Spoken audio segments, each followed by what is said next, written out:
place they'd give it a refund for. But they didn't fucking matter. We just chuck it all in the thing, tip it into the fucking thing. They weigh it and they go, yep, 150. They go, yeah, all right, cool. And you fucking go home. You could just chuck them in a ute with a cage around it, have it just full of fucking cans, and you could go for a nice 6-hour drive and make $500-700, and then you just stay down there for the week and then do it there too.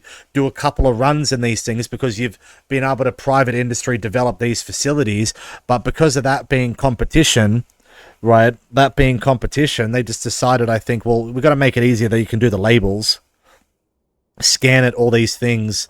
You know, that doesn't help the majority of people that want to get their money back. Like, the fuck around of it is that, like, poor countries like Tonga and Samoa and things have now got piles and piles of plastic bottles that they can't get rid of, right? The issue is, well, how do we build all these things? We can't build nothing because we can't chop nothing down. Then we're fucked, right? So environmentalism is flawed.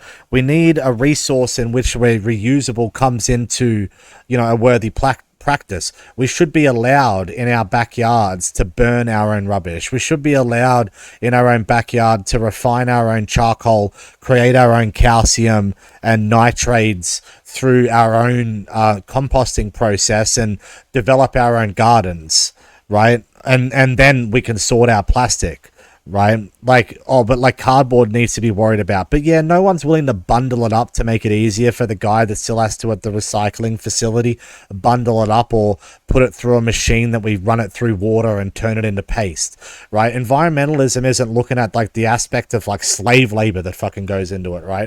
That we have to crush glass down into a powder to sell it, so we can dye it into a neutral color or wash it into a neutral color so we can sell it in bulk so companies can remake glass. Coca-Cola just went, fuck that. We'll forever use as much as the glass that we have available until it runs out no more. And one day you might just find a 3-pack of glass Coca-Cola on the shelf instead of a 6-pack, because that's all we could offer. Right? And well, like, how does that help? Well, I think cans is the way to go. Why is cans not the way to go? Let me tell you why. Because of the pattern. Because of the pattern that Coca-Cola have on the technology for their cans that keeps the beverage inside that can good for longer, fresher for longer, right? That is a copyrighted material that no one else can do. So because of that now, it's Coca-Cola's fault, right? Anyway, like, we should be able to crush the cans and sell them for weight.